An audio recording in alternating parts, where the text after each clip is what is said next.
Every summer, I watch the same sad thing happen up and down my street.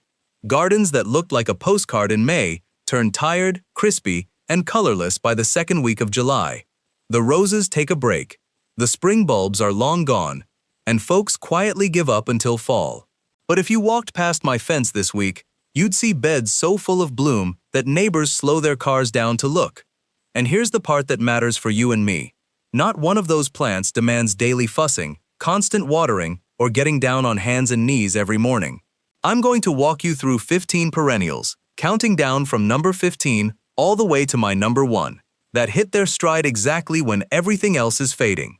And I promise, every single one of them is friendly to gardeners who'd rather enjoy a garden than be enslaved by it.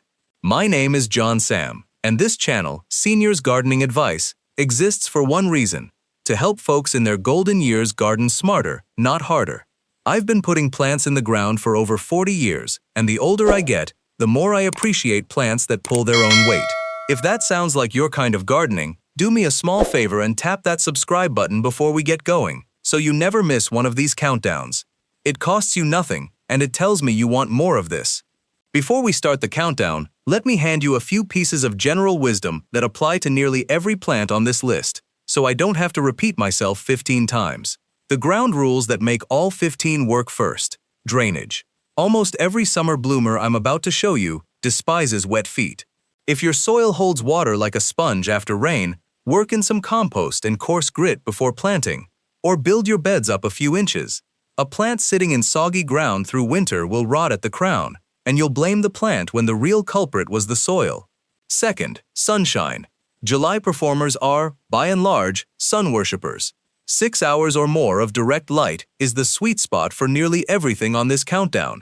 A few will tolerate some afternoon shade, and I'll point those out when we get there. Third, deadheading. That's just the gardener's word for snipping off spent flowers. On most of these plants, a quick once-over with your snips every week or so keeps the blooms coming far longer. I keep a pair of scissors and a little bucket by the back door, so it never feels like a chore. 5 minutes with my morning coffee, and I'm done. Fourth, dividing. Many clump-forming perennials get crowded after 3 or 4 years. Splitting them in spring or early fall gives you free plants for other beds, or for friends. At our age, free plants and generous friends are two of life's great pleasures. And fifth, mulch. A 2-inch blanket of shredded bark or leaf mold keeps roots cool, holds moisture, and cuts your weeding in half. Less weeding means less bending, and my back thanks me for it every single day. All right, ground rules covered. Let's count them down. Perennial number 15, Coreopsis. We begin with a cheerful little workhorse called Coreopsis, or tickseed if you grew up with the old country name. These daisy-like blooms in sunny yellows, warm golds, and even ruby reds sit atop fine threadleaf foliage that stays tidy without any staking. The variety Moonbeam has been winning awards since before some of my grandkids were born, and for good reason. It produces soft, buttery yellow flowers for weeks on end through the hottest stretch of summer. Coreopsis is hardy in zones 4 through 9, laughs at drought once established, and rarely gets bothered by deer. For a gardener who wants color without commitment, this is about as easy as it gets.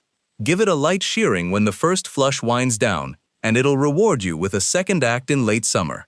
Perennial number 14, Russian sage. Moving up one spot, we come to a plant that looks like a lavender field decided to supersize itself.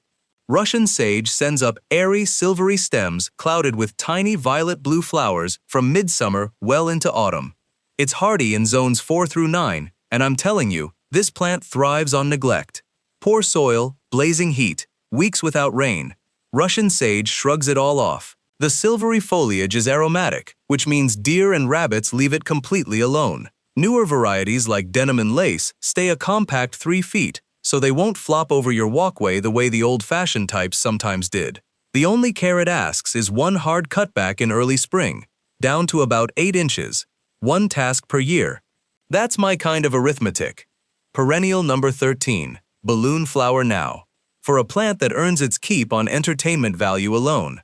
Balloon flower, or platycodon if you want the fancy name, produces buds that puff up like little hot air balloons before popping open into star-shaped blooms of purple, pink, or white. When the grandchildren visit, this is the plant they run to first.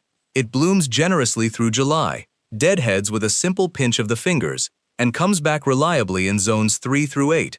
One thing worth knowing, balloon flower grows a deep taproot, so plant it where you intend to keep it, because it resents being moved later. It's also one of the last perennials to wake up in spring, so mark its spot with a label. I learned that lesson the hard way with a shovel one April morning, and I'd rather you didn't repeat my mistake. Compact varieties like Popstar stay under a foot tall, perfect for edging a path where you can enjoy those balloons up close without bending far. Perennial number 12. Globe Thistle. If your garden feels like it's all soft daisies and gentle mounds, number 12 brings some architecture. Globe Thistle, known botanically as Echinops, holds perfectly round steel blue spheres on stiff stems above bold silvery foliage. The variety Blue Glow is my favorite, and the color is unlike anything else blooming in July. Bees work these globes from sunup to sundown, and goldfinches come for the seeds later in the season. It's hardy in zones 3 through 8, drought-proof once settled in, and completely ignored by deer thanks to that prickly texture. The blooms also dry beautifully for indoor arrangements. Cut them just as the blue develops. Hang them upside down in the garage for 2 weeks, and you've got winter bouquets for free. If you enjoy starting plants from seed, Globe Thistle is among the easiest, and winter sowing in milk jugs works a treat. Perennial number 11. Stokes Aster. Here's one I hardly ever see in other gardens, and I can't figure out why. Stokes Aster produces big, frilly, cornflower-like blooms in shades of lavender, blue, and white, each flower easily 3 inches across. The variety Peachy's Pick is a beauty, with soft lavender-purple petals that pair gorgeously with just about anything.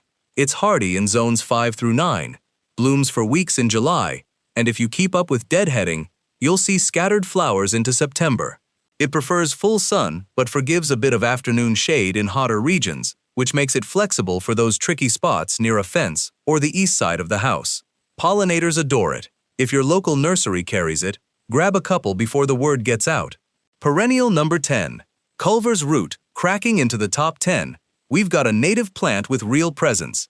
Culver's Root sends up tall, elegant spires, white or soft lavender, depending on variety, that look like slender candelabras rising 4 to 5 feet above the border. The variety called Cupid carries a lovely purple tint that I find hard to resist. Because of that height, it belongs at the back of a bed where it can tower over shorter neighbors without blocking them.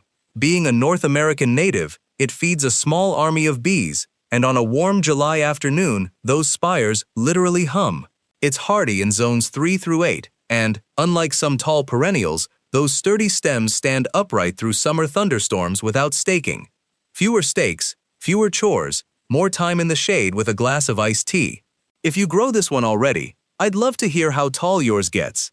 Mine seems determined to outgrow the catalog description every year. While you're thinking about that, if you're finding this countdown useful, a quick thumbs up helps this video reach other gardeners who might need it. It really does make a difference for a small channel like ours. Perennial number 9. Stachys humalo. Number 9 is a plant with an odd name and a flawless work ethic. Stachys humalo, sometimes called betony, forms a neat, tidy clump of glossy green foliage, topped with dense spikes of rosy purple-pink flowers. It was named Perennial Plant of the Year a few seasons back, and it earned that honor honestly. The stems are stiff as pencils, so wind and rain don't faze it. It starts flowering in late June and carries on through much of July, hardy in zones 4 through 8. Bees mob it. Deer skip it, and the low mound of foliage looks respectable even before and after bloom, which is more than I can say for some prima donnas in my borders. Planted in groups of 3 or 5 along the front to middle of a sunny bed, and it looks like you hired a professional designer. Perennial number 8. Red Hot Poker. From tidy and polite, we swing to bold and theatrical. Red Hot Poker, or Nypophia, shoots up torch-shaped flower spikes in glowing oranges, corals, yellows, and even cool chartreuse greens on some newer varieties. The grassy foliage gives you texture all season, so the plant earns its space even between flushes of bloom. Hummingbirds cannot resist those tubular flowers, and if you've never watched a hummingbird work a poker spike from bottom to top, you're missing one of July's finest little shows. Hardy in zones 5 through 9, it wants full sun and, above all, sharp drainage. Winter wetness is the one thing that will do it in.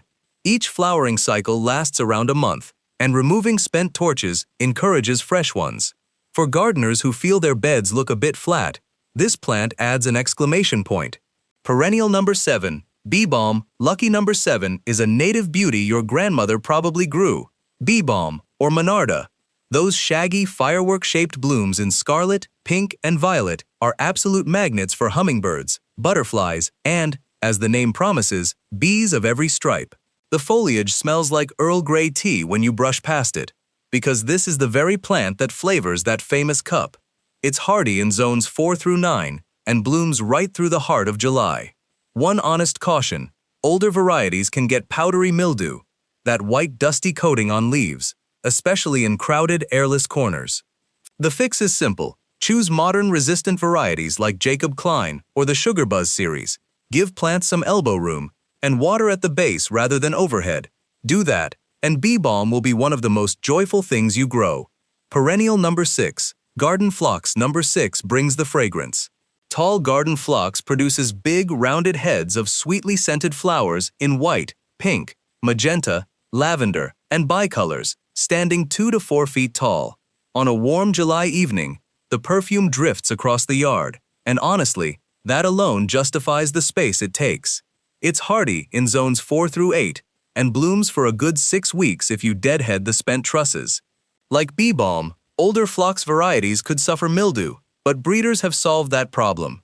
Look for names like David, a pure white that's famously clean-leaved, or the Luminary series. Phlox appreciates a bit more moisture than most plants on this list, so it's a smart choice for that spot near the downspout where drought lovers sulk. Cut a few stems for the kitchen table, and the whole room smells like summer. Perennial number 5, Liatris. Into the top 5 now, and we start with vertical drama that couldn't be easier. Liatris, called Blazing Star or Gay Feather, sends up bottlebrush spikes of purple that bloom, and this is unusual, from the top downward. Butterflies treat it like a landing strip. Monarchs in particular seem to seek it out. It's a prairie native, hardy in zones 3 through 8, and it grows from corms you can buy in spring by the bagful for pocket change, which makes it one of the cheapest ways to fill a sunny bed with July color. Compact types top out around 18 to 20 inches, while taller kinds reach 3 feet or more. It self-sows politely where soil is bare, so over a few seasons, one clump quietly becomes a colony, and you can lift the babies and spread them wherever you like. Free plants, remember?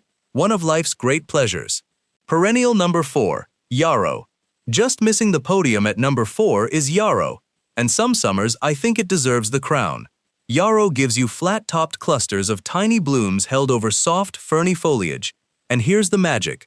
Many varieties shift color as the flowers age, so a single plant can show peach, gold, and cream all at once. Modern varieties like Firefly Peach Sky hold sturdy and upright even after thunderstorms flatten lesser plants. Yarrow is hardy in zones 3 through 9, thrives in lean, dry soil where fussier plants starve, and blooms for weeks. Butterflies and beneficial insects flock to those flat clusters, which act like little landing pads. It also makes a superb cut flower, fresh or dried. If you have a hot, dry, forgotten strip along the driveway, Yarrow will turn it into the prettiest spot on the property. Perennial number 3, Shasta Daisy. Taking the bronze is the flower that simply is summer to most of us. The Shasta Daisy, with its crisp white petals and sunny yellow center, has been charming gardeners for over a century, and it has lost none of its magic. Hardy, in zones 5 through 9, it blooms for weeks in July, and as a cut flower it's a marvel. A vase of Shastas can look fresh a full week if you change the water every couple of days. Classic types stand 3 to 4 feet, ideal for mid-border, while newer compact varieties like Banana Cream, which opens soft yellow and mellows to ivory, stay around 2 feet and bloom even longer than the old-timers. Shastas divide easily every 3 or 4 years. Dig, split with a spade, replant, and suddenly, you've got daisies for the whole street.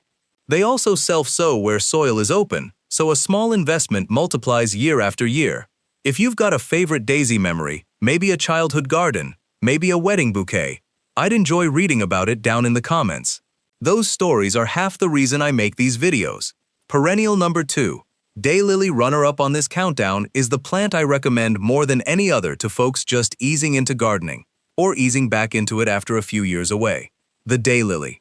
Each individual bloom lasts a single day, true, but a mature clump carries so many buds that the show rolls on for weeks, and rebloomers like Stella d'Oro and Happy Returns flower in waves from June clear into fall. Daylilies come in nearly every color except true blue. They're hardy in zones 3 through 9, and they tolerate almost any soil short of a swamp. Drought, heat, road salt, neglect, they take it all in stride. The strappy foliage smothers weeds, the clumps divide easily whenever you want more, and the plants can live for decades. Many an old farmhouse has daylilies still blooming long after the farmhouse is gone. That's endurance. Snap off the spent blooms as you stroll past, and the clumps stay neat as a pin. Perennial number 1. Purple coneflower, and here we are. The top of the countdown, and I doubt it's a surprise to longtime gardeners. Number 1 is the purple coneflower, Echinacea purpurea. If I could grow only one perennial for July, this is the one, and it isn't a close contest. Native to the American prairie, hardy in zones 3 through 9, coneflowers bloom for 2 solid months, with rosy purple petals swept back from a bristly orange cone. Bees and butterflies work the flowers all summer, and when bloom finishes, leave the seed heads standing. Goldfinches will perch on them all winter, plucking seeds, and the dark cones look handsome dusted with snow. The one rule coneflowers insist on is drainage. Soggy winter soil rots the crown, and that's the only common way to lose one.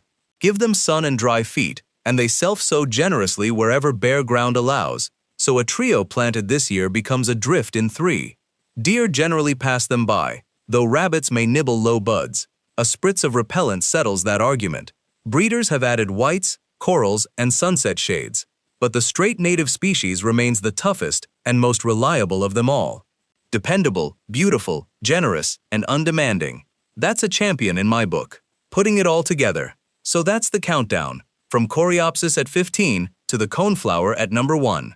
But let me leave you with the bigger idea, because the plants are only half the secret. The reason my garden shines in July while others fade is a strategy called succession planting, choosing plants whose bloom times overlap, so as one act leaves the stage, the next one is already stepping into the spotlight. Spring bulbs hand off to peonies, peonies hand off to this July crew, and the July crew hands off to asters and sedums in fall.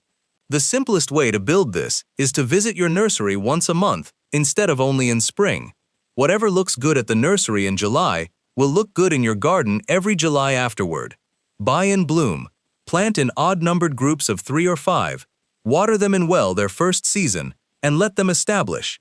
Tuck a few long-flowering annuals, salvias, verbenas, sunpatians, into the gaps if you want non-quit color between perennial waves. And remember the gentle rules we started with. Sun, drainage, mulch, a little deadheading with your morning coffee, and dividing every few years. None of it is heavy work, and all of it can be done at whatever pace suits your knees and your schedule. Gardening in our senior years shouldn't be about labor. It should be about walking out the back door on a hot July morning, coffee in hand, and feeling that little lift in the chest when everything is in bloom. If this countdown gave you even one new plant to try, share this video with a gardening friend who could use some July color, and consider subscribing to Seniors Gardening Advice so we can keep growing together. I'm John Sam. Take care of your garden, take care of yourself, and I'll meet you back here among the flowers.